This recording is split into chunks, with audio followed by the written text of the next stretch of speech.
Secular लोकशाही आंदोलन अपने गुरुवारी मीटिंग ने बधाने स्वागत। वो अपने आज अभी सब हिंदी में चलता है। हाँ, हिंदी में मैं स्विच ओवर करूंगा कि ये पब्लिक डिमांड है, ऑल इंडिया का डिमांड है। आज तो खासकर प्रकाश भाई हैं बोलने के लिए, और ये इतिहास का जितना पाना खोलेंगे इतना ही हमको और भी पाना पढ़ने की इच्छा होगा।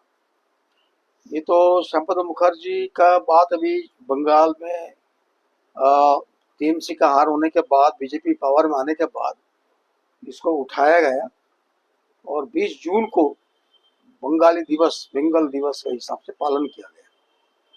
उसी से चर्चा है अभी मीडिया में भी आ रहा है। लोग इतना जानते नहीं थे, अभी मीडिया में आ रहा है और मोदी जी भी इसको भी काफी इसको बोल रहे हैं।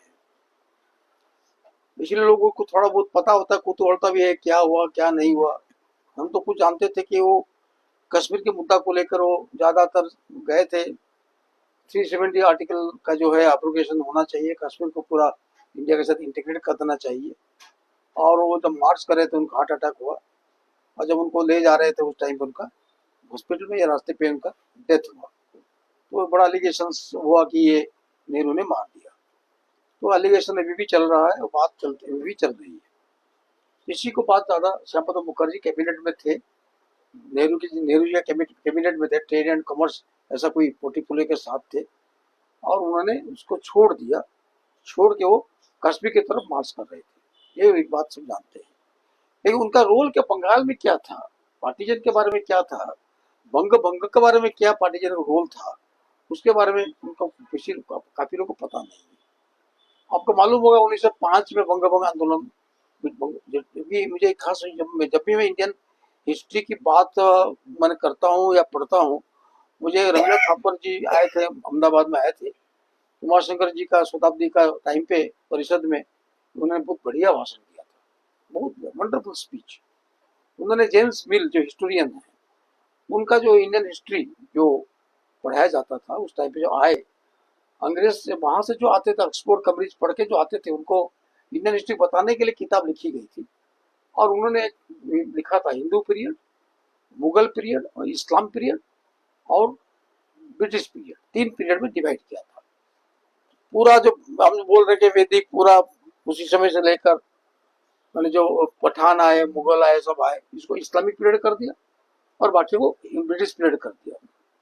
और वो उनका था क्लास ऑफ सिविलाइजेशन की बात है, इस्लाम और हिंदू का था, इस्लाम और क्रिश्चियन का था, इस्लामिक पीरियड को बताया और तो इस तरह से डिवाइड किया। तभी उन्होंने, तभी रविंद्र थापर खास करके कॉन्फिडेंटली बोल रहे हैं, ब्रिटिश जब भी पैर रखा तभी भारत को डिवाइड करने का उन्होंने सोच लिया।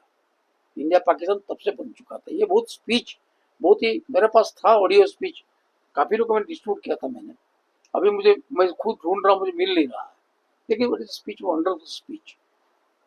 वही है, ब्रिटिश लोगों ने खाली इंडिया पाकिस्तान किया ऐसा नहीं है, उन्होंने भाषा का भी डिवाइड किया, प्रदेश को भी डिवाइड किया, आदिवासी नॉन आदिवासी भी डिवाइड किया, जात पात को डिवाइड किया, नया जात नया धर्म सेंसस के माध्यम से क्रिएट किया, सब कुछ। अभी जो इतिहास हम पढ़ रहे हैं वो 300-250 साल का इतिहास जो है, ये ब्रिटिश का लिखा हुआ इतिहास है।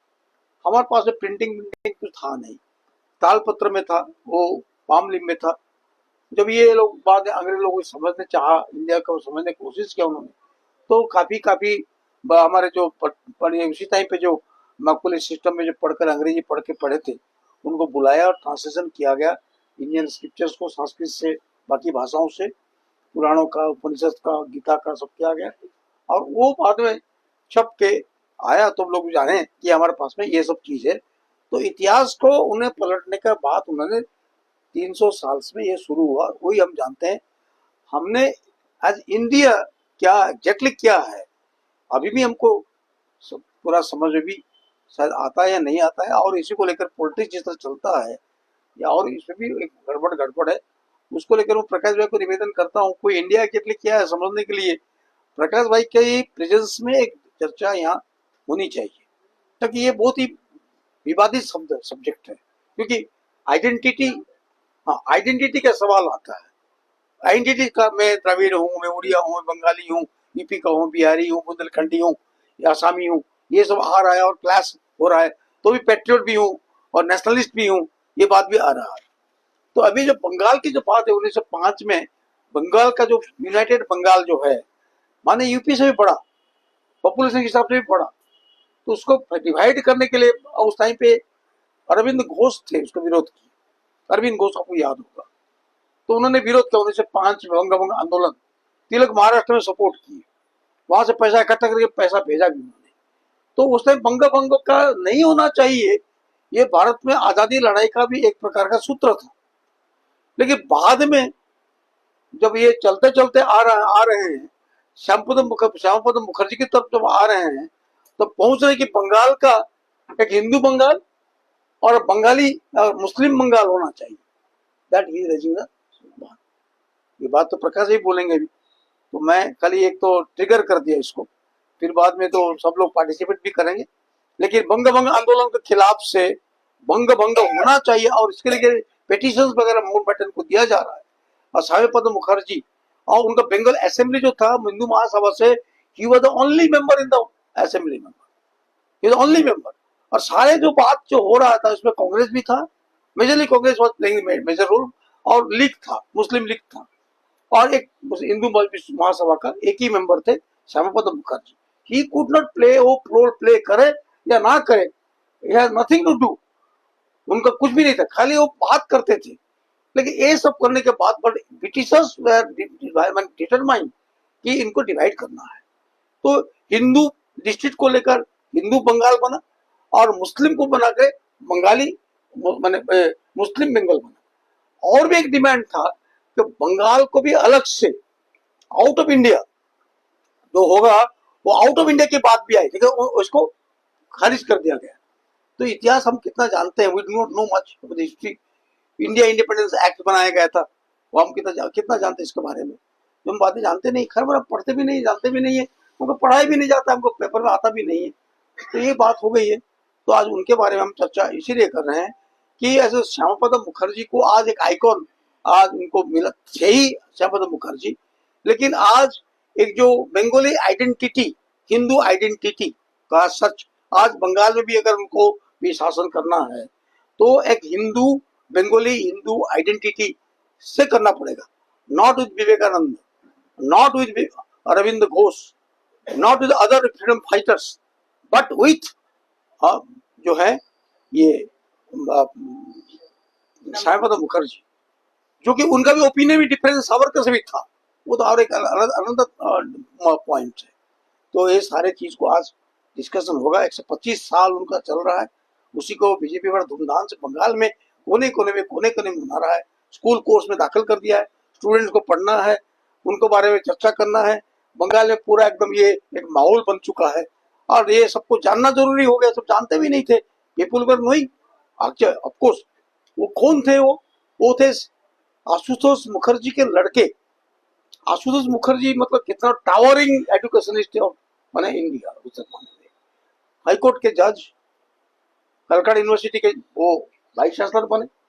ब्रिटिश गवर्नमेंट ने दबाव दिया, हमारा कोर्स पढ़ाना पड़ेगा, नहीं तो पैसा नहीं देंगे। तो उन्होंने बताया एक कौड़ी पैसा नहीं लूंगा, आपका कोर्स दाखिल नहीं करूंगा, और घर घर जाके पैसा इकट्ठा करूंगा मैं। बस ये आशुतोष मुखर्जी, सार आशुतोष मुखर्जी बोला जाता था। वो तो इक्वलिटी की बात करते, फ्रीडम की बात करते, बहुत ही टॉल टावरिंग पर्सनालिटी उनके लड़के। और उनके लड़के थे, और वो भी मेरिटियस स्टूडेंट्स के हिसाब से मेरिट था उनका, वेरी मेरिटोरियस। इंग्लिश में पास किया था, बंगाली भी जानते थे। अपनी कन्वोकेशन में रविन्द्रनाथ को बुलाए थे ताकि बंगाली में भाषण करे। पहली बार बंगला में रविन्द्रनाथ ने भाषण दिया कन्वोकेशन में, वो भी था।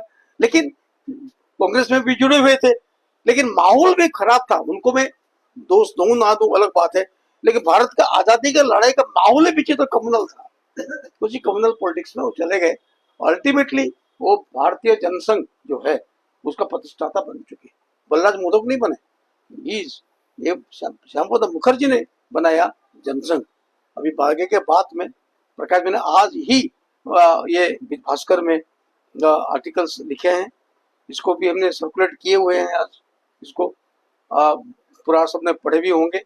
प्रकाश में क्या कहना चाहते हैं उनका भी एक भारला जो बोलते हैं अग्नि, एक मन में बड़ा अग्नि कंडू होता है उनके पास में, जो बोलते तो अग्नि निकलता रहता है, और पाना है तो प्रिपेयर्ड स्पीच वो कभी दे नहीं सकते। अभी देना भी, देने से भी वो बेकार होता है।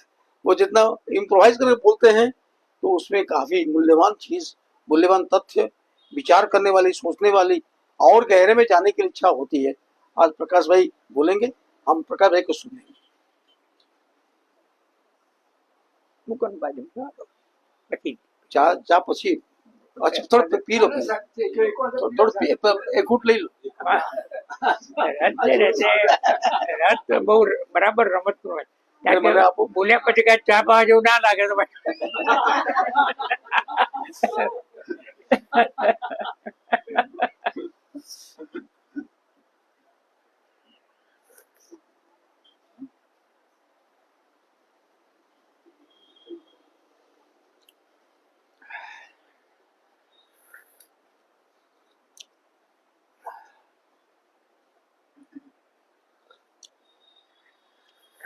चाय अच्छी है, गुड टी। એલચી હશે નહીં હોય તો કોઈ પણ ચા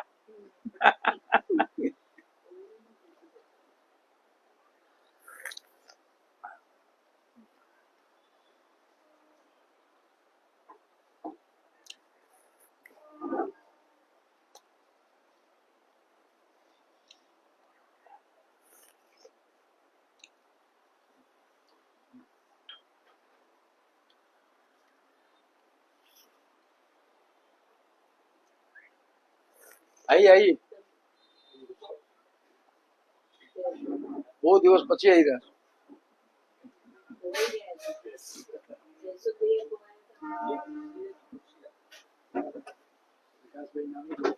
પ્રકાશભાઈ નામ નહીં છે ને? સાચી વાત છે એકદમ.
હવે શરૂ કરીશું.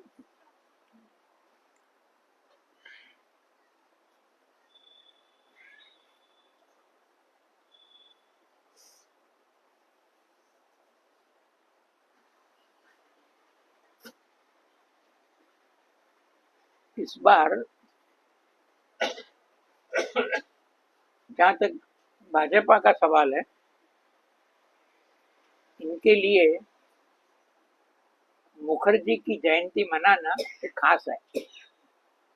125वीं सालगिरह है, बट दैट्स नॉट इनफ.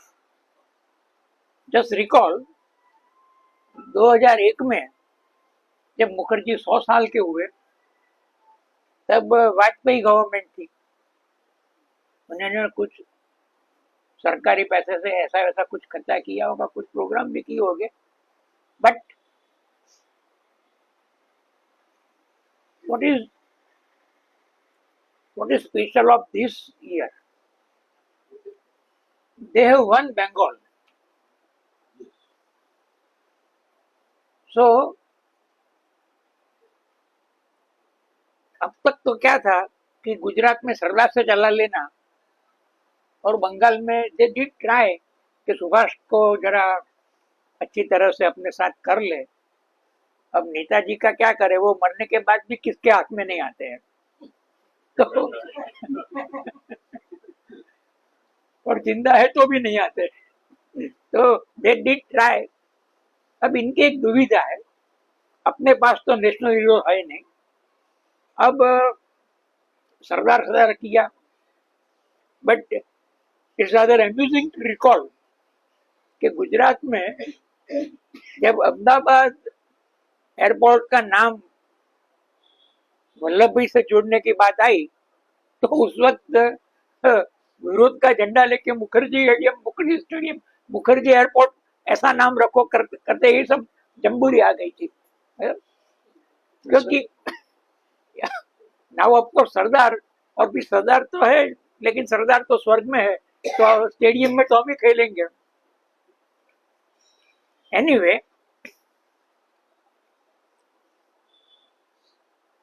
इतिहास में ये इनको आउट ऑफ ऑल प्रपोर्शन रखना चाहेंगे. Not that Mukherjee didn't play any role, he did play a role, but अगर कश्मीर के मसले पर उनका, कश्मीर का मसला और उनका देहांत, ये बात साथ नहीं हुई होती, तो शायद इसको, इनकी प्रतिभा बंगाल के कुछ एक वर्तुलों के बाहर नहीं जानी जाती. लेकिन history is full of certain events, और ऐसे ये बनता है. देहांत के मसले पर मैं बाद में आऊंगा.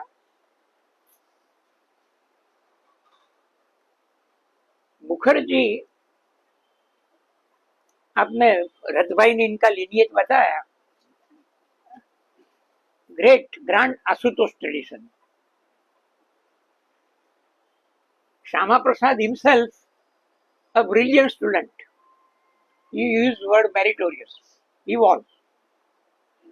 और 33 साल की उम्र में वो वाइस चांसलर हुए. हालांकि उस वक्त बीजेपी नहीं थी, इसलिए यूनिवर्सिटी का मुद्दा वो उठा नहीं पाई. But he was brilliant, and university स्तर पर देश भाषा की प्रतिष्ठा, ये इनका एक निहायती प्रशंसा लायक कदम था, निहायत प्रशंसा लायक. और जैसे रथभाई ने अभी उल्लेख किया आपने रविंद्रनाथ को बुलाया और दीक्षांत प्रवचन के लिए, और दीक्षांत प्रवचन बांग्ला में, कलकत्ता जो इस देश में ब्रिटिश साम्राज्य की पहली राजधानी थी, उसमें अंग्रेजी दान न होना और मातृभाषा में बात करना हाईएस्ट पुस्तक से, ये पहली बात ये उस जमाने में हुई। तो उसका एक, बट दोस्त ने इस बांग्ला, ये आप 1905 से अगर उसको आप एक ब्रेकअप पॉइंट माने या वाटरशेड माने, विश्व के इतिहास में 1905 इंटरेस्टिंग है। भारत में जो नई राजनीति होने वाली है उसके फर्स्ट लेसन्स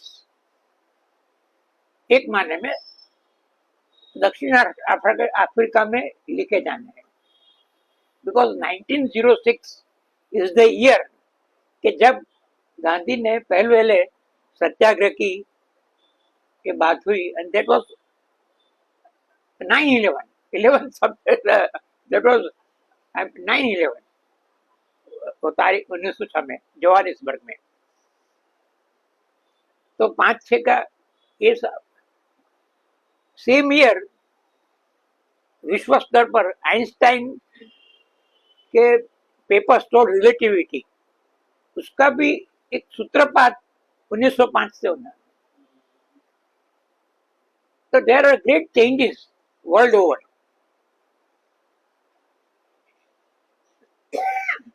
परिवर्तन की राजनीति का एक नया अध्याय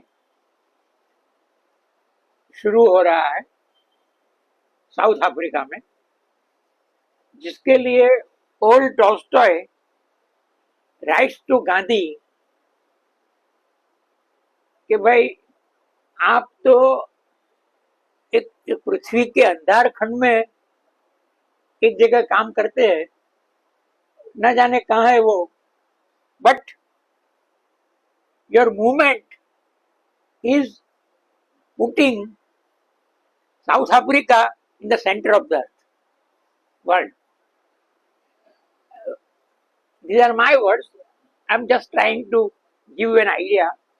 Almost the last letter that regarding public life that Tolstoy wrote, that was this.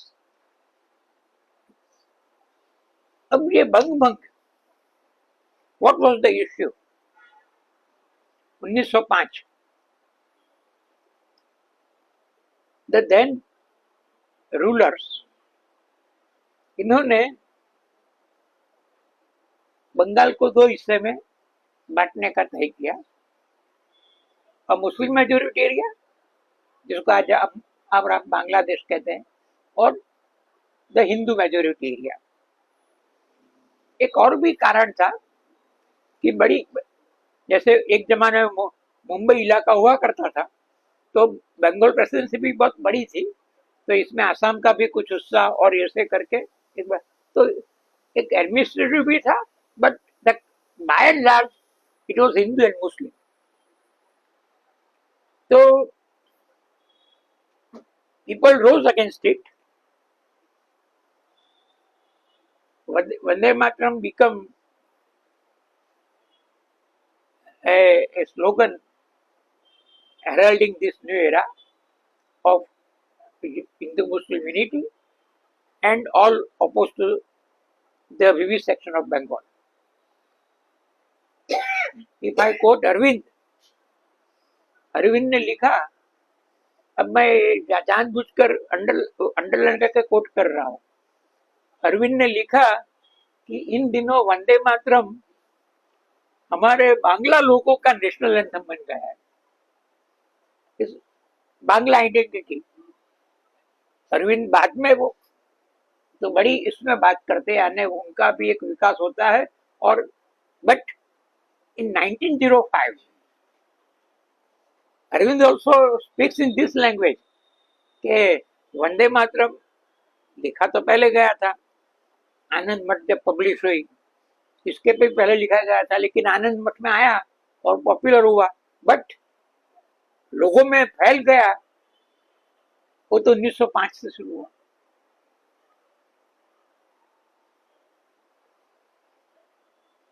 तो ये बंगाल में राजकीय आंदोलन की दृष्टि से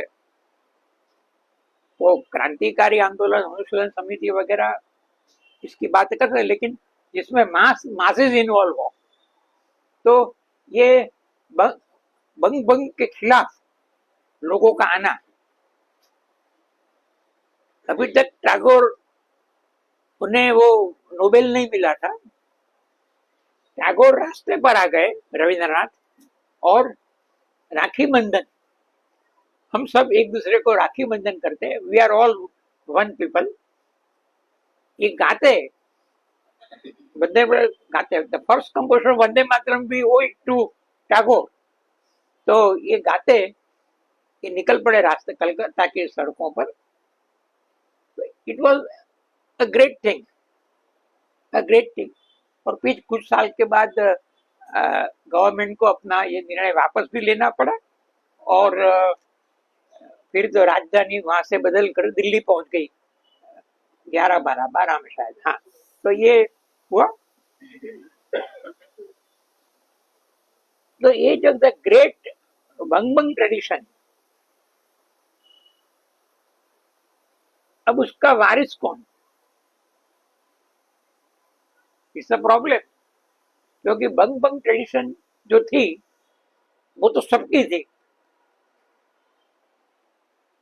वो धारा वो थी जो इस शोर से अगर रविंद्रनाथ प्रतिनिधि करते थे तो उस शोर से काजी नजरुल इस्लाम भी करते थे, यानी इन कमिंग डिकेड्स, बाकी के डिकेड्स में ये होना लगा।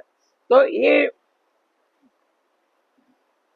लेकिन इसके साथ एक प्रॉब्लम भी था। वो प्रॉब्लम क्या था हमें समझना चाहिए, और कोई टीका के रूप में नहीं लेकिन समझ के रूप में मैं कहता हूं कि बंगाल का जो भद्रलोक, अगर मैं जरा छूट लेकर बताऊं तो जिसको आप हिंदू एलिट कहेंगे, हम pompous word is Bengal, Bangla bhadralok, और their many qualities, their minus points plus points, वो जो भी हो, वो नयन जोड़ के बाबू की कथा रविनारायण के कहीं पढ़िएगा तो बाबू लोग कैसे थे उसका भी आपको चित्र मिलेगा। लेकिन ये जो बांग्ला भद्रलोक था, वैसे तो ये सब जगह आगे थे, but they were in their heart of hearts somewhere, they were not exactly reconciled to the Muslim hegemony. आप बंगाल के नाम पर खड़े हो गए, but vis-a-vis population, it was, you can't help it, it was a Muslim hegemony situation. तो बांग्ला भद्रलोक, ये उसके साथ उनका रिकनसाइल होना कहीं धीरे धीरे खत्म हो गया, और कम्युनल लाइन पर पॉलिटिक्स, हिंदू पॉलिटिक्स, मुस्लिम पॉलिटिक्स आए। उसका क्लासिक एग्जाम्पल बीच में कुछ डिकेड्स में गवा देता हूँ, छोड़ देता हूँ। Classic example, in 1929 young Shama Prasad, 28 years old, he is elected as an MLC, upper house में, આપણે जिसको हम विधान परिषद कहते हैं ना, तो is MLC 29 and from university constituency. जैसे हम कभी अपने यूनिवर्सिटी में देखते ग्रेजुएट कॉन्स्टिट्यूंसी वगैरह होती है, ऐसे यूनिवर्सिटी कॉन्स्टिट्यूएंसी में से आते हैं चुन के on Congress ticket. he reaches the upper house in Bengal on Congress ticket. अब कांग्रेस तो स्वराज की के संघर्ष में मुख्य धारा में थी, तो मुख्य धारा यानी आप क्रांतिकारियों की बात छोड़ दीजिए, मैं मास मूवमेंट की बात करता हूँ लोगों के बीच। तो जो एरा लाल बाल पास से शुरू हुआ और गांधी के साथ चरम पर पहुंच गया, वो तो मास पॉलिटिक्स का था। तो ये मुखर्जी, उनका कोई इतना मास पॉलिटिक्स का बैकग्राउंड नहीं है। ये अपर हाउस में पहुंचे, जब कांग्रेस आंदोलन में गई, असहयोग कर दिया, तो क्योंकि कांग्रेस के टिकट पर आए थे तो उन्होंने रिजाइन तो किया, but he was not reconciled to it. तो फिर से चुनाव लड़े as independent and enter the house. So जो is a typical example of the Hindu elite, जो जनता के बीच जाना और घुल मिल के एक मास पॉलिटिक्स करना। कभी बड़ा जुलूस हो गया, ये तो होता है, वैसे भी एलिट भी करता है होगा, लेकिन बाय एंड लार्ज ये जो ये क्लासिक एग्जांपल मैं आपको आई रिकॉल, जरा मैं इतिहास में आगे पीछे करूंगा, लेकिन back in 1975 March in Delhi there was this Jansangh session, BJP के पूर्व Jansangh session, and since the movement against Mrs Gandhi autocratic rule, despotic rule चल रही थी, तो जैसे सोशलिस्ट वैसे जनसंघ ने भी they invited JP to address them. I will not go into details. JP ने क्या कहा, जेपी ने बहुत बड़ी बातें की थी और जरा वो अपनी सौम्य शैली में, लेकिन बीजेपी को जनसंघ को कैसे बरतना चाहिए कैसे नहीं, उसकी भी सीख दी थी, लेकिन आप छोड़ दीजिए। मेरा मुद्दा ये है कि when Vajpayee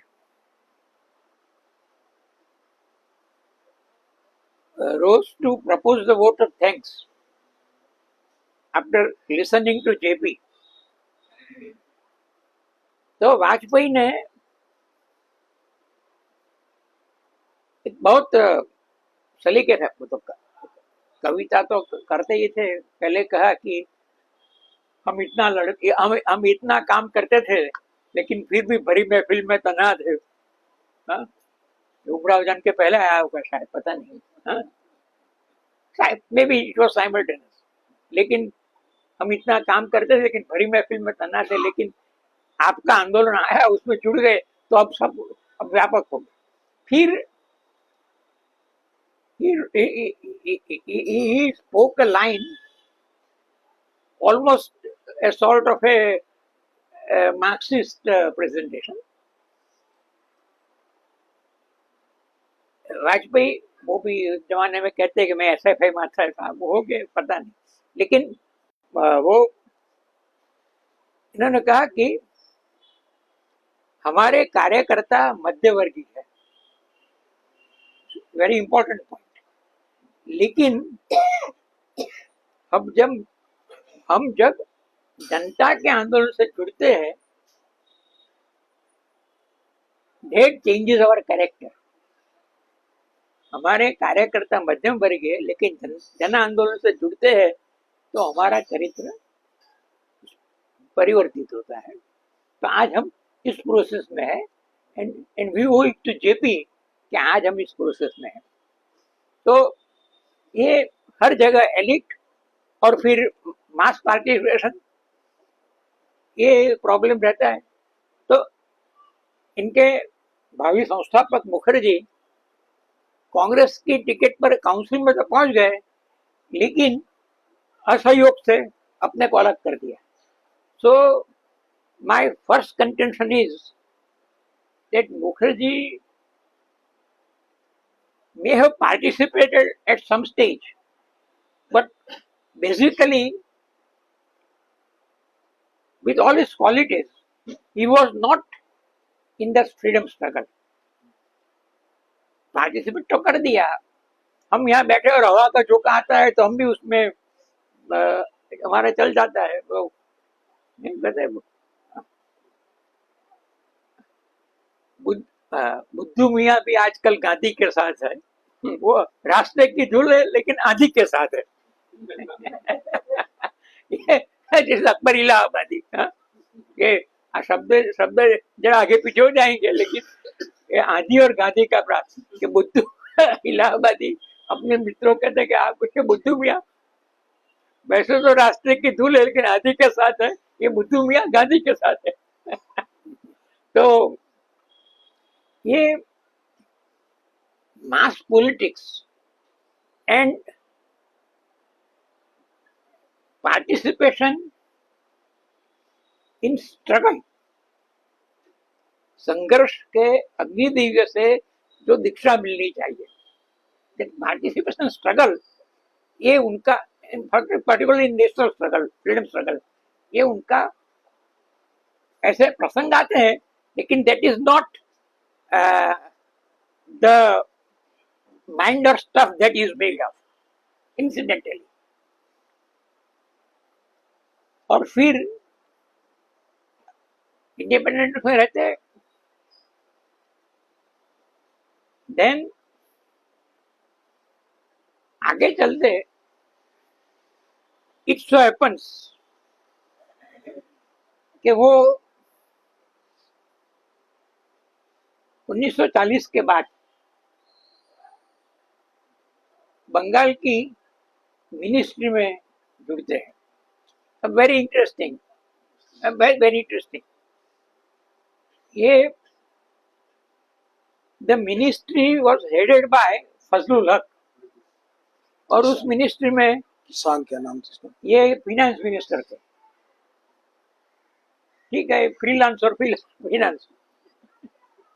तो ये अब नाउ सेम फजलुल हक who had pioneered the Pakistan Revolution in 1940 Muslim league session.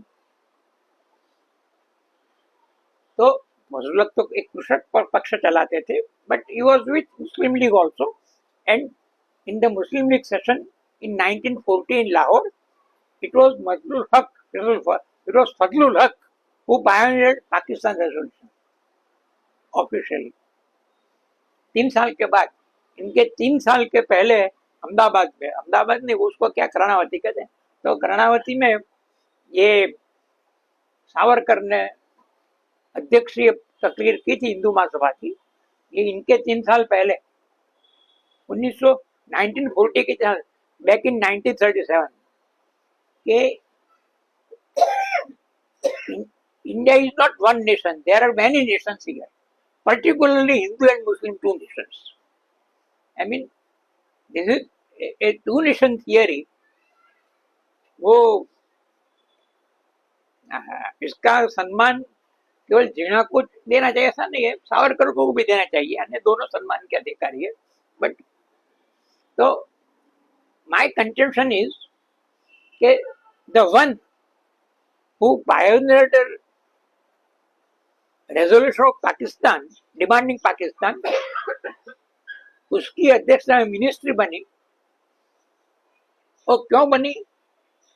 Because second war में की शुरुआत हुई और भारत के चुने हुए प्रतिनिधियों को कंसल्ट किए बिना द देन ब्रिटिश गवर्नमेंट, उसने इंडियन आर्मी को और इंडिया को वॉर में दाखिल कर दिया। तो as a protest against that, Congress ministries resigned, but when they resigned, the one who had piloted Pakistan revolution, उसकी मिनिस्ट्री बनी और इसमें Mukherjee joined as finance minister. ये हिंदू महासभा और मुस्लिम लीग अभ्यास का विषय है। ये यहाँ उस वक्त सिंध में जो मिनिस्ट्री बनी, Hindu Mahasabha and Muslim league देवर उनका कोएलिशन। फिर और भी एक मिनिस्ट्री थी पंजाब में, पंजाब वहां भी ये नहीं, हाँ नॉर्थ वेस्ट इसमें फ्रंटियर प्रोविंस कहते हैं ना बादशाह खान का, तो फ्रंटियर प्रोविंस में, बलूचिस्तान, हाँ फ्रंटियर प्रोविंस में मिनिस्ट्री बनी, नॉर्थ वेस्ट फ्रंटियर प्रोविंस में। तो उसमें भी मुस्लिम लीग और हिंदू सभा कोएलिशन। सिंध की असेंबली में ये सब हिंदू सभा के मिनिस्टर है, और सिंध की असेंबली में जब पाकिस्तान का प्रस्ताव पारित किया गया असेंबली में, तो इसके बाद भी इन्होंने हिंदू महासभा के साथ, हिंदू महासभा ने मुस्लिम लीग के साथ अपना बनाए रखा, क्योंकि basically they were not in struggle. ये इनके दिल में साथ था ही नहीं कि हमें लड़ना है और किसके सामने लड़ना है। एक ऐसा माइंडसेट आया, वी वर नॉट श्योर कि आपको ब्रिटिश के सामने लड़ना है या हिंदुओं को मुसलमानों के हिंदुओं के सामने। क्योंकि कुछ लोग, हालांकि बहादुर शाह जफर और लक्ष्मीबाई नाना साहब साथ लड़े थे वगैरह, लेकिन बाय दिस टाइम तो साफ हो गया था कि sort of Muslim elite was not reconciled to the fact that we were rulers. Of course, when Bahadur Shah lost and others lost their ये रूलर्स तो क्या थे, बहादुर शाह की तो उसमें दिल्ली के साउंड एंड लाइट प्रोग्राम में पहले आता था, आपने भी कभी सुना होगा कि वो एक जमुना पार से एक बाई आती है बड़ा वो तड़बूट लेके, और कहती है कि मैं तो आपको लेने के लिए आई थी, लेकिन ये तरबूज रास्ते में किसी ने लूट लिया। बादशाह सलामत, मैं आपकी सेवा क्या करूं, खिदमत क्या करूं। तो बादशाह सलामत का हिंदुस्तान के बादशाह का हुक्म है, हाँ ले आओ। लेकिन कहाँ है, जमुना पर? नहीं, वहां तो हमारी हुकूमत नहीं है। तो ये सब थे बेचारे, और forefathers, we can't डिसोन them. Pandit Nehru के दादा भी शहर कोतवाल थे। तो ये Muslims leadership, they were not reconciled to a fact that we were rulers. मतलब ब्रिटिश से अगर आना है तो हमारे पास आना है। And the new Hindu elite, ये तो उस आगे चल गया था। इतिहास की कारुणिकाओं और विचित्रताएं होती, कारुणिकाएं भी होती है। आप देखिए, जो राम मोहन राय ने नई शिक्षा एक पायोनियर की, लेकिन Muslims of India did not. आप समझिए, and why we were under that a sizable section, they thought, ये सब ये मुजरी रोशन ने उसकी सारी बात की है, तो they thought के इंग्लिश हमारे पर हुकूमत करते हैं, हमें उनको हटाना है, तो we have to boycott their education. Very interesting. उस जमाने में it was Muslim बहिष्कार at there a stage in Indian history कि जब ये मुस्लिम बहिष्कार था, जिसने अंग्रेजों के सामने इस प्रकार से,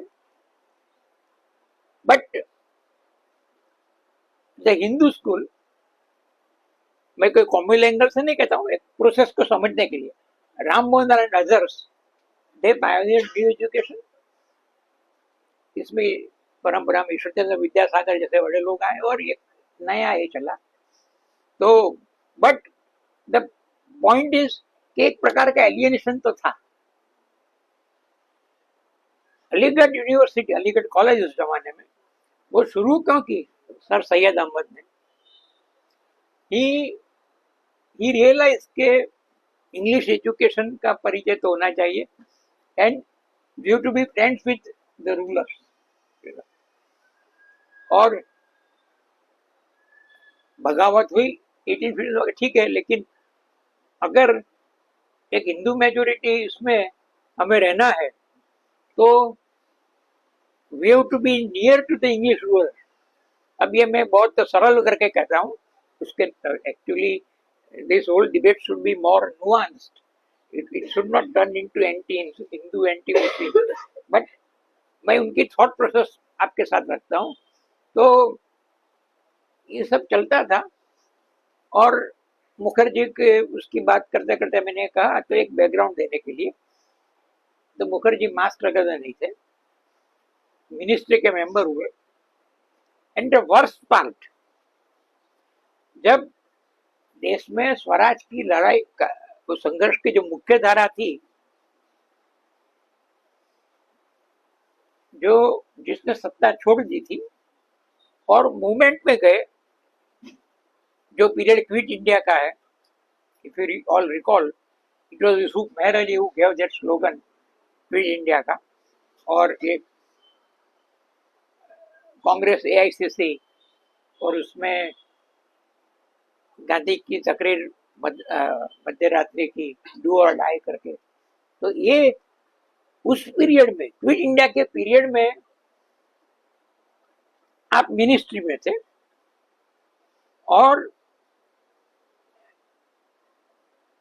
as a minister he wrote a letter,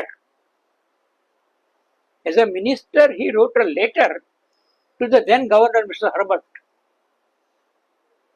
क्या लिखा कि भैया कांग्रेस वाले सब आंदोलन करेंगे, करते रहे, तो हमें कैसे स्विफ्ट एक्शन से सब सुलझाना है और आंदोलन को बढ़ने नहीं देना है। यानी इट वाज ऑलमोस्ट, और look at his I mean, अब क्या कहेंगे,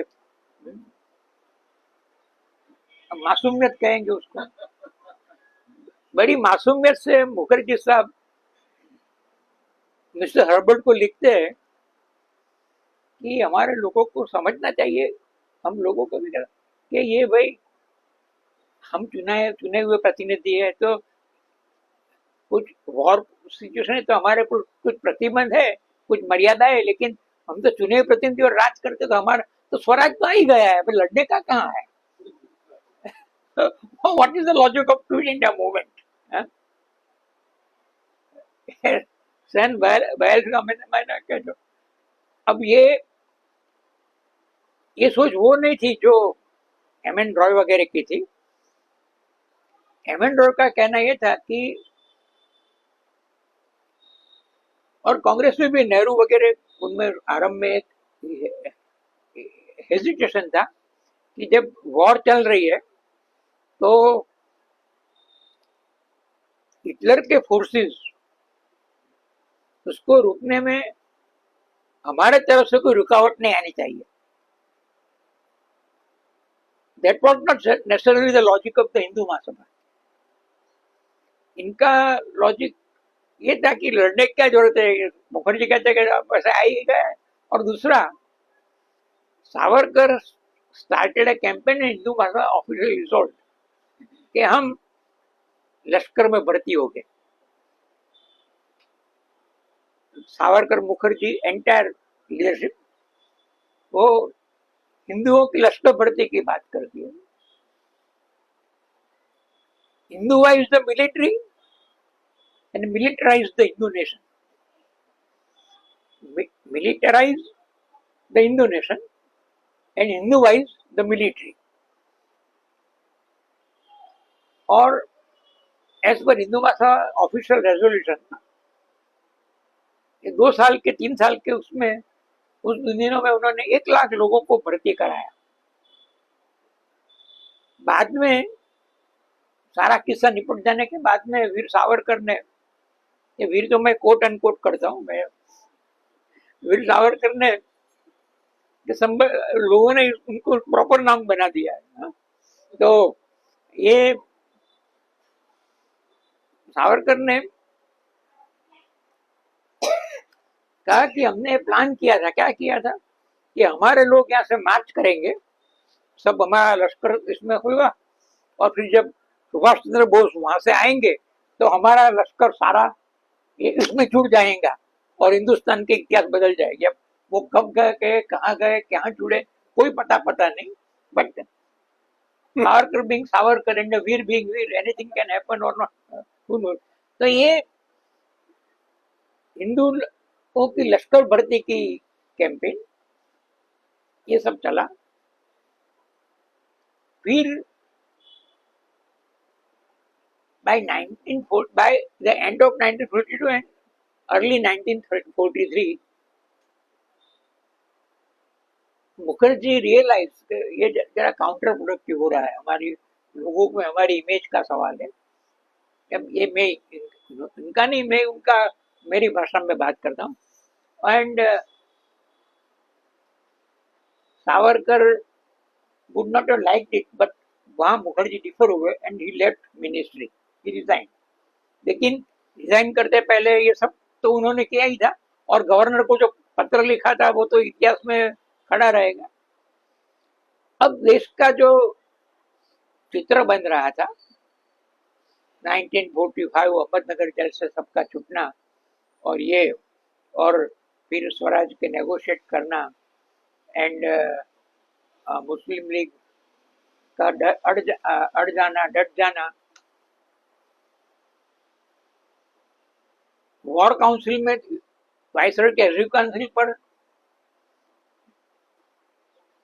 ये एमएस अणे भी थे, प्रो आरएसएस एमएस अणे, फिर जो बिहार के गवर्नर हुए, आज भी वहां अणे मार गए जिसके ऊपर से मैं गुजरा था।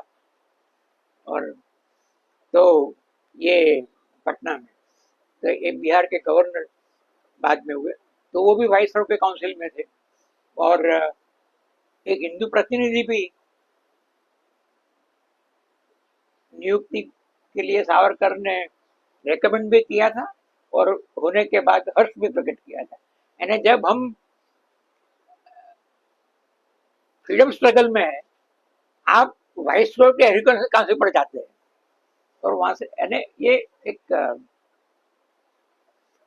सारा ये। अब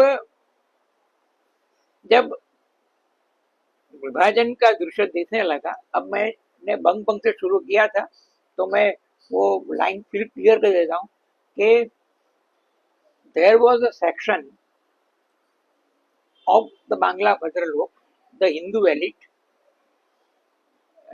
मैं जरा ओवर सिंप्लीफाई करके बता रहा हूँ उसके अंदर।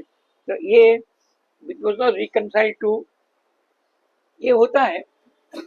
मैं जब शिमला में था तो वहाँ एक सेमिनार में मुझे एडवांस स्टडी में इतिहास के प्रोफेसर मिले, वो पंजाब की सब उसके अध्यक्ष थे, सब हिस्ट्री टीचर्स के नाम मैं इनका भूल जाता हूँ। तो फिर वैसे बात होती थी इनफॉर्मली, तब मैंने कहा कि how would you will Lajpat Rai कर, लाजपत राय के जीवनी में there are certain I mean mixed response is possible, क्योंकि एक sometimes you feel that he is taking a communal line, और and otherwise he was a great national leader। और इस जमाने में जैसे जवाहरलाल नेहरू, वैसे वो भी अटूक के साथ जुड़े हुए थे। तो ये प्रोफेसर साहब जिनका नाम मैं भूल जाता हूँ, उन्होंने मुझे बताया कि पंजाब और बंगाल में दो प्रॉब्लम थे। A Bangla leader, if he is from this Bhadralok,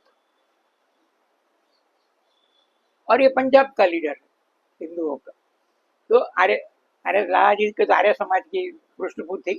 हालांकि आर्य समाज के भी प्रॉब्लम्स बहुत थे। मैं one Swami Agnivesh told me, Agnivesh ने कहा कि जब लाजपत राय जेल से छूटकर बाहर आए और लाहौर में उनका बड़ा स्वागत सरघस निकला, तो आर्य समाज ने अपने द्वार बंद कर दिए थे। हालांकि लाजपत राय वाज ग्रेट आर्य समाज, क्योंकि अगर इसके साथ हमारा संबंध पब्लिक हुआ तो गवर्नमेंट हमको खुद करेगी। तो अपने सबसे अच्छे और चहेते आर्य समाज को अपने ऑफिस के द्वार बंद करके बाहर नहीं भी तो ये होता है। लेकिन लाजपत राय एंड अदर्स, तो वो देश में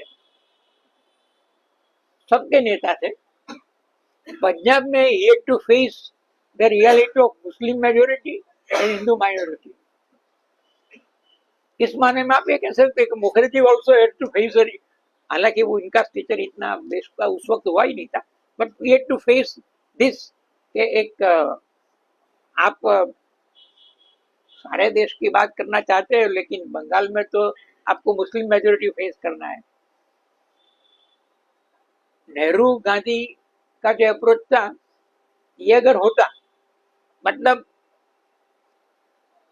जैसे हमारे सारे फ्रीडम स्ट्रगल का कि we never defined as Hindu Rashtra और मुस्लिम राष्ट्र। ये आपने जेम्स मिल की जो बात की, जो फर्स्ट हिस्ट्री जो लिखा गया, वो यानी इट वाज मिसरीडिंग, बट लिखा गया। तो ये हिंदू लीडरशिप की पंजाब में और बांग्ला में एक दुविधा रहती थी। तो इसमें दो अप्रोच आए। एक मुखर्जी का, हालांकि वो मैं पूरा कोट नहीं कर रहा हूं, लेकिन एक बड़े डेस्परेट होकर एक बार मुखर्जी ने माउंटबेटन को कहा, आप जानते लॉर्ड माउंटबेटन आ गए कि इंडिया के पार्टीशन हो के ना हो, भारत का पार्टी हो, लेकिन बांग्ला को बंगाल करना चाहिए, because you was not reconcile to this Muslim. और लीग का पॉलिटिक्स भी बहुत, it has gone very violent and there were rapid expressions. तो बट ये इसका डेस्परेशन था। इसमें नेताजी के भाई शरद चंद्र, सुभाष बाबू के भाई शरद चंद्र और सुहरावर्दी, जिसको कभी कभी बुचर ऑफ बंगाल कहा जाता है, और जो मुख्यमंत्री थे उस जमाने में प्राइम मिनिस्टर कहते थे, तो सुहरावर्दी और शरद चंद्र, इन्होंने मिलकर एक स्वतंत्र बंगाल की बात की, सार्वभौम बंगाल, मतलब जो भारत में नहीं, अलग होगा, और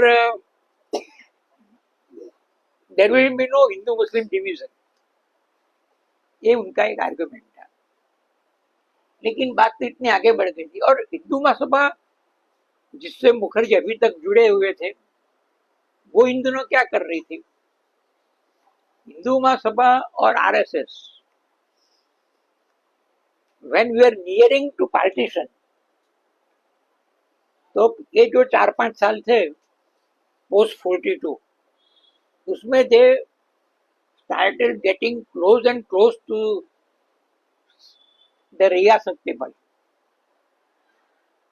हिंदू मुस्लिम जो भी नवाबी और राजाशाही और काफी था, और माउंटबेटन ने भी कमाल कर दिया। आप देखिए, याद रखिए, इसे के फला फला तारीख को हम छोड़ देंगे, इसके पहले आप समझौती करके जो कर सकते करिए, वरना जो राजा सब है, नवाब सब है, दे विल बी इंडिपेंडेंट। और जो राजा जो सब राजा लोग की समशल मगनलाल ड्रेस वाला के पास थी, वो भी मानने लगे कि हम हिंदुस्तान पर राज करेंगे हमारा। ये प्रताप सिंह गायकवाड़ है, आई मीन वो ही रोट टू पटेल के, ये सब इकट्ठा कर दो और ये पश्चिम भारत मुझे सौंप दो, आई विल रूल इट। अब ये गायकवाड़ यानी सयाजीराव का rule, Sayajirao had many plus points, but जब 1857 का ये हुआ, तब Gaikwad didn't participate, they I mean actually they helped. तो ये द ब्रिटिश, तो रियासतों में जोर जमाना और वहाँ मिलिट्री ट्रेनिंग का ये करना, ये हिंदू सभा का बड़ा ज्यादा। देखिए, ग्वालियर रियासत भी उसमें थी, सब, अलवर था उसमें, सब था। Alwar was led by N B Khare, जो बाद में, जो उस वक्त हिंदू महासभा थे। एन बी खरे अलवर रियासत के मंत्री हुआ करते थे, अलवर रियासत के। और वहाँ ये मिलिट्री ट्रेनिंग ग्वालियर में मिली। And if you recall, Godse जो रिवॉल्वर लाए वो इट वाज फ्रॉम ग्वालियर। और सब रियासत में ये ख्याल था। सावरकर कोचिन, उसके राजा ने अपने को स्वतंत्र घोषित कर दिया और प्रदेश में कुछ अपॉइंटमेंट भी कर डाली। एंड देन हिंदू महासभा की ओर से Savarkar sends a cable to him congratulating कि आपने एक हिंदू रियासत का नाम यह किया है तो अखंड भारत के लिए अच्छा रहेगा। वो भारत में जुड़ने नहीं चाहते हैं, इंडिपेंडेंट रहना चाहते हैं, अलग रियासत करना चाहते हैं, और एज पर हिंदू महासभा ये अखंड भारत की को मजबूत कर रहे हैं। कश्मीर का क्या हुआ अब देखिए, सोचिए। Rishi thought of independence, wavering mind, but following the Pakistan aggression, वो कबाइलियों के रूप में जो एग्रेशन किया, following the कबाइली aggression, he had to take a decision to join India, not before that. तो ये अलग से रूल बनाना पड़ा, ये वास्तविकता है। एक्सेशन का जो बनाना पड़ा वो अलग से बना। 370 की लोग बात करते हैं, आगे पीछे के छोड़ दो, but that was the only possible way कि जिससे India can, Delhi can get involve. That was the only way, वही जरिया था, वही सिविलाइज्ड नेशन का। आप कबाइलियों की तरह किसी को भेज के कराते अलग बात थी, लेकिन एज अ सिविलाइज स्टेट आपको कुछ करना है तो फिर ये एक्सेशन होना चाहिए। तो that is the logic behind the then prevailing, then operated article 370। I mean वो कश्मीर को अलग रखने के नहीं, कश्मीर को जुड़ने के लिए किया गया था। And Mukherjee by this time, अच्छा है, ये सब कश्मीर पर सबकी नजर थी। Jinnah almost spent 5 to 7 days in Kashmir trying to persuade Abdullah, but Sheikh Abdullah didn't budge. Golwalkar went to see Hari Singh and he advised, क्या एडवाइस किया पता नहीं, पटेल हर तरह से अपने दूत मोकलते थे, तो इसमें गोलवलकर का भी उपयोग किया होगा। लेकिन the option was open कि आप अगर इंडिया से नहीं जुड़ते हैं तो ठीक है, देन डिक्लेयर रियासत, योर ओन रियासत, तो इट विल बी हिंदू रियासत, तो हिंदुओं की एक जगह रहेगी। अब लुक एट द लॉजिक कि इंडिया से नहीं जुड़ना है। अच्छा, सरदार का क्या था, जब ये बात आई कि लाहौर रावलपिंडी का एरिया, लाहौर का, ये इंडिया के साथ जुड़ जाए और कश्मीर वैली वो it goes to that part,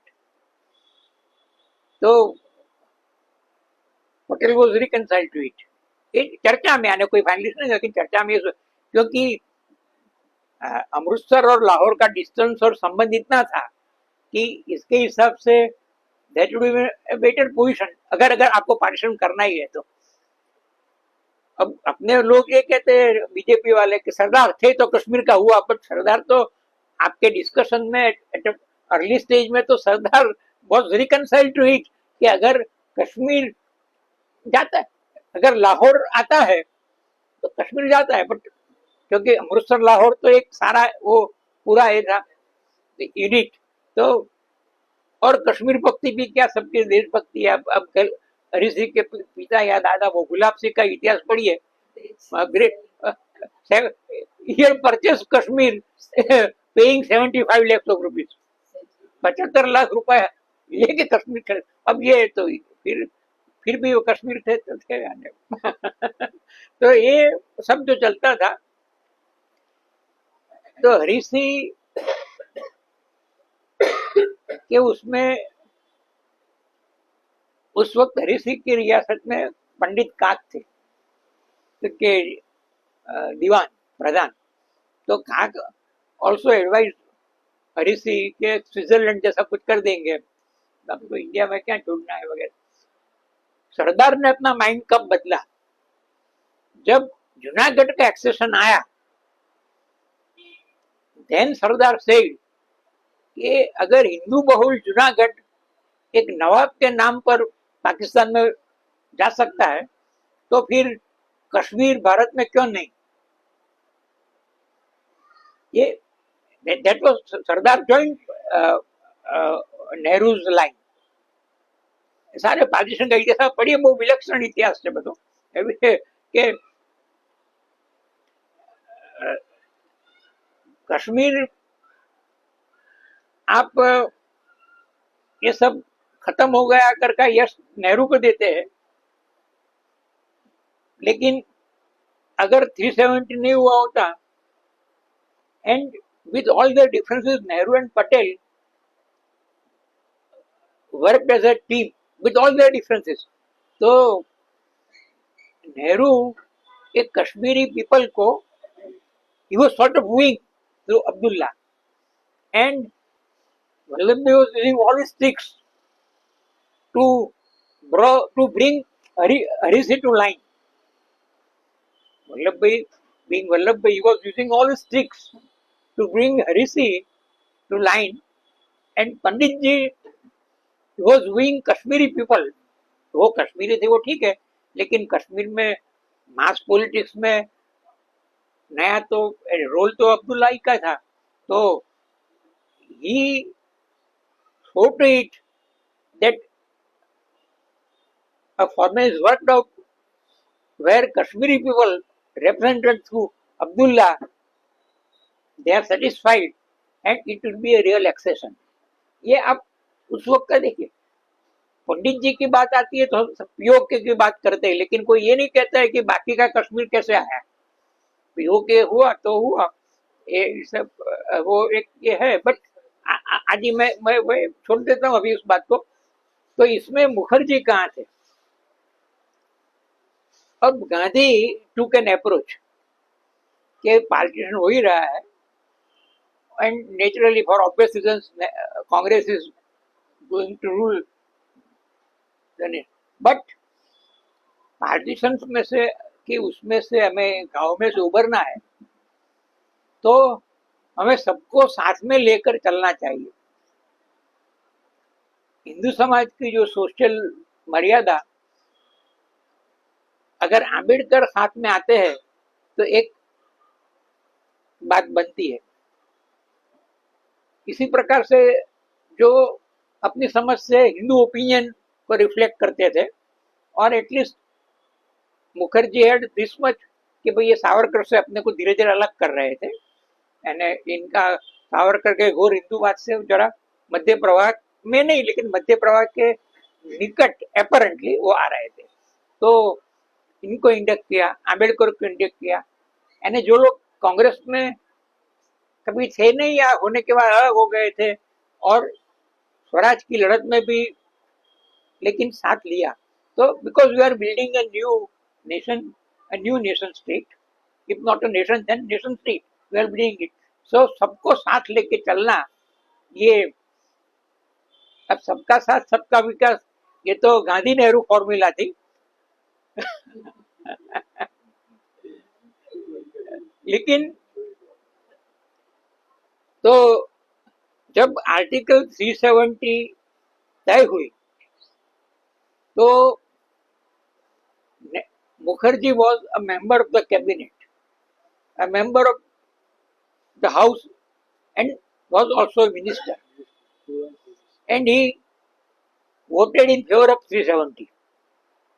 अब ये इतिहास समझिए, he voted in favor of 370 because, as I explained, Kashmir को जुड़ने का वही जरिया था, तो मुखर्जी सपोर्टेड 370. उनका छूटा होना कब हुआ, ये बाहर कब निकले, मैंने काफी समझ लिया, लेकिन मैं 5 मिनट में खत्म करूंगा. पानी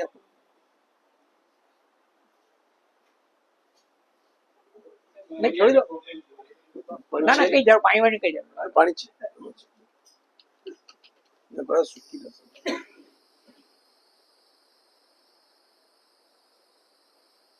હવે ઝાંસી વર્ષે કઈ પાણી ગ્રહણ થતું હશે.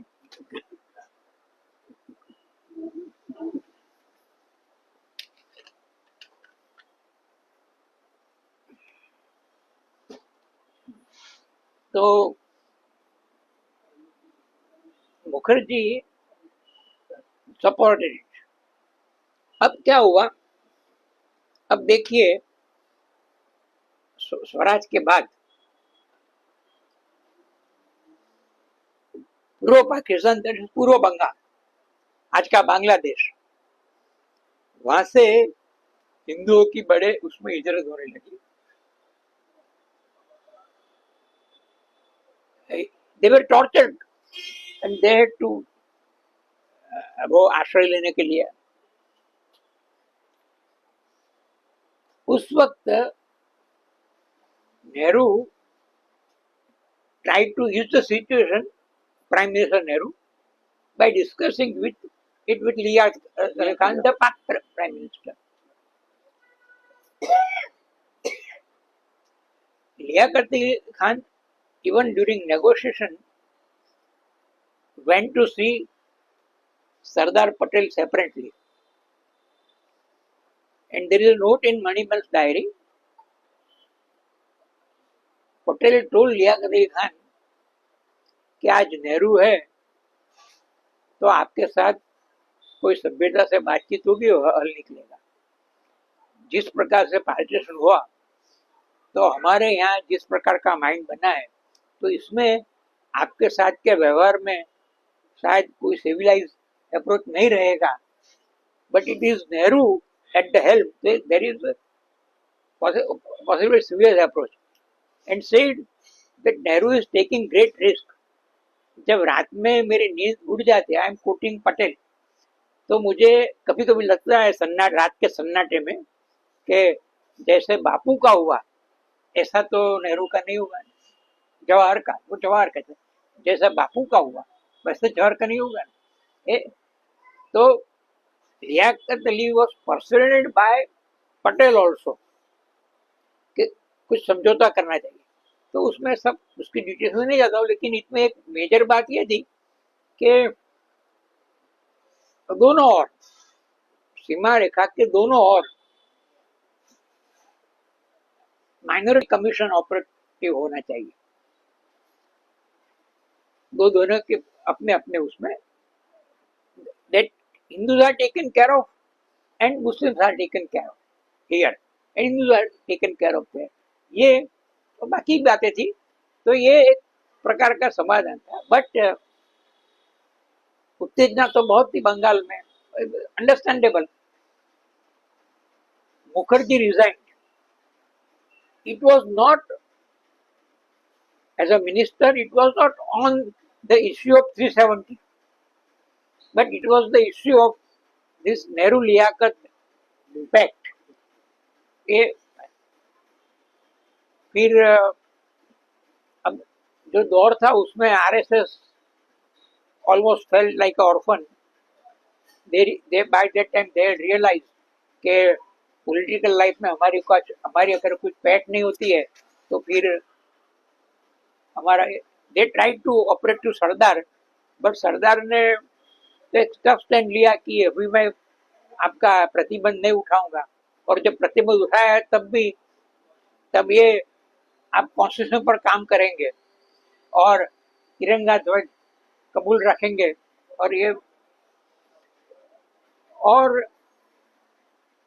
Bye that time Mukherjee has also drifted.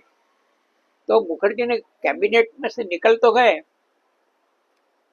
But it didn't feel like rejoining Hindu Mahasabha, क्योंकि हिंदू इनका सुझाव ये था कि अब प्रजासत्ताक भारत में केवल हिंदुओं की पॉलिटिकल पार्टी नहीं हो सकती है, सबकी होनी चाहिए। और दूसरा, हिंदू महासभा को अगर रहना है तो पॉलिटिकल पार्टी नहीं, लेकिन एक सोशल संगठन के रूप में काम करे, लेकिन पॉलिटिकल पार्टी। तो that was his difference with Savarkar, वो बाहर आ गए। बट माइंडसेट तो वही था। आरएसएस का और इनके दोनों के हालात क्या थे? गुजराती में जो कहावत है, आई am not running them down, I am giving you क्या कहेंगे उसको, एक मैं उसका आपको एक वास्तविक चित्र देता हूँ। इन दोनों ऑर्फन थे, भाई ने कोई दे नहीं ने भाई ने कोई ले नहीं। એની વચ્ચે એમણે આ જનસંઘ સ્થાપ્યો, ટેકનિકલી એના દ્વાર મુસ્લિમ માટે ખુલ્લા રાખ્યા। એ પછી આખો જુદો ઇતિહાસ અત્યારે ચાલી રહ્યો। પણ મુખર્જીએ લોકસભામાં એમનો અભ્યાસ, એમનું વક્તૃત્વ એ વિપક્ષના પાટલીઓ પરથી અસરકારક અવાજોમાં હતું। અને એમણે 30 જેટલા એમપી, જનસંઘના તો 3 ચૂંટાયા હતા, પણ બીજા 30-32 એમપી ભેગા કરી એક નેશનલ ડેમોક્રેટિક ફ્રન્ટ બનાવ્યો હતો। 16 કે 17 સભ્યોનો એક કમ્યુનિસ્ટ ફ્રન્ટ હતો, કમ્યુનિસ્ટ પાર્ટી હતી સીપીઆઈ વખત। અને આ લોકોનું નેશનલ ડેમોક્રેટિક ફ્રન્ટ 30 સભ્યોનો હતો। પણ માન્ય વિરોધ પક્ષની બેઠકો નહોતી, એટલે એ કોઈ એને એ મળ્યું નહીં। નરેન્દ્ર મોદી એમ કહે છે કે એમણે ડેમોક્રેટિક ફ્રન્ટ બનાવ્યો, તો પણ એમ કે એમને વિપક્ષ નેતા બનાવ્યા નહીં। પણ નરેન્દ્ર મોદી વિપક્ષ નેતા જે શરતે બનાવે છે નથી બનાવતા, એ શરતે તો મુખર્જીને 500 ના હાઉસમાં 30 થી કોઈ નંબર જ નહોતો। પણ નરેન્દ્ર મોદીને એવું બધું લોજિક જરૂરી નથી હોતું, એટલે he is his own melody, એટલે છે। तो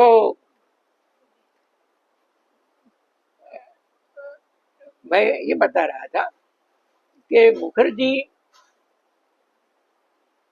was quite an effective voice in the house। अब रजाकारों की बात थी और रणनीति की बात थी, तो उस जमाने में स्वतंत्र भारत में ये प्रिवेंटिव डिटेंशन का वो प्रयोग करना पड़ा। उसके पर उनकी जो स्पीच है, बिल्कुल घोर डेमोक्रेटिक स्पीच, और ये प्रिवेंटिव हो ही कैसे सकता है करके, यानी जो अब नरेंद्र मोदी कहते हैं कि ये उन्होंने उस वक्त कहा था कि ये नहीं होना चाहिए और हमने ध्यान नहीं दिया, तो आज इमरजेंसी आ गई। तो आज क्या हो रहा है? इमरजेंसी की जरूरत ही नहीं है। एवरी वर्ड ऑफ मुखर्जी जो प्रिवेंटिव स्पीच में उन दौरान हाउस में उन्होंने जो प्रवचन दिए, वो आप लेके बैठे तो आपको ऐसा लगेगा कि हम और आप आज के हाउस में बीजेपी के खिलाफ जो तकरीर करेंगे, करना चाहते उसके सब मुद्दा उसमें है। ऐसे बिल्कुल ये। तो अब हुआ ये कि मुखर्जी ने एक कश्मीर का एक स्टैंड लिया कि कब तक एक विधान एक निशान पर, कब तक 2 चलेंगे। लेकिन 370 की तरह आप देखिए, जरा सबूरी से सोचिए, 369 शायद कैसी, हाँ, तो ये अपने जो इलाके है, तो उस इलाकों के भी लिए भी अलग ये है। आप जमीन के खरीद बिक्री के लिए भी हिमाचल और उत्तराखंड का अलग कानून है और व्यवस्था है कि भाई आप यहाँ जमीन, तो ये कश्मीर के लिए भी था उस वक्त। एक ध्वज वगैरह अलग बना, लेकिन अब धीरे धीरे देखिए, ये आज यश लेते हैं कि हमने 370 निकाल दी और वगैरह, हालांकि उसके बाद का कोई वचन पालन नहीं किया। बट लेकिन इलेक्शन कमीशन ऑफ इंडिया वो कश्मीर में कार्यरत था। फिर सुप्रीम कोर्ट ऑफ इंडिया वो भी कश्मीर में कार्यरत हुई। यानी बाकी राज्यों में जैसे कुछ अलग प्रावधान है, वैसे वहां भी थे, लेकिन जैसा आपको एडमिनिस्ट्रेटिव इंटीग्रिटी कहते हैं, तो ये आपका इलेक्शन कमीशन भी वहाँ अधिकार था और सुप्रीम कमीशन का भी वहाँ हो गया था। तो इसमें उनको कोई यानी एक नारा था तो किया। बट जो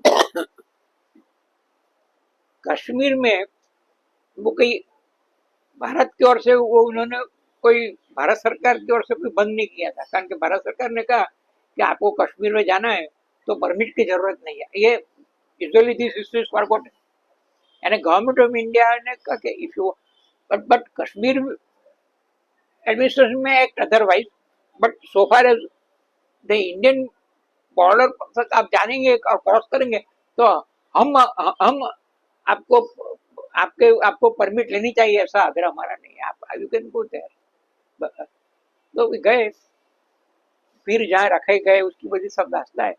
एक ही बात है उसमें कि उस जमाने में अभी स्ट्रेप्सोमाइसिन का जो उपयोग था, तो ही से बीमार हो गए, प्लूरसी थी, बीमार हो गए, प्लूरसी के मरीज से लंबे काल से। तो स्ट्रेप्सोमाइसिन मेरे लिए अनुकूल नहीं है कहा, लेकिन डॉक्टर ने कहा कि स्ट्रेप्सोमाइसिन जिस जमाने में अनुकूल नहीं होती थी उसके बाद नए इनोवेशन हुए और अब वो अनुकूल हो सकती है, ऐसा डॉक्टर का कहना था।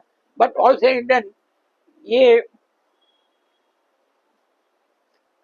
कश्मीर सरकार ने जो दरकार लेनी चाहिए ये नहीं ली।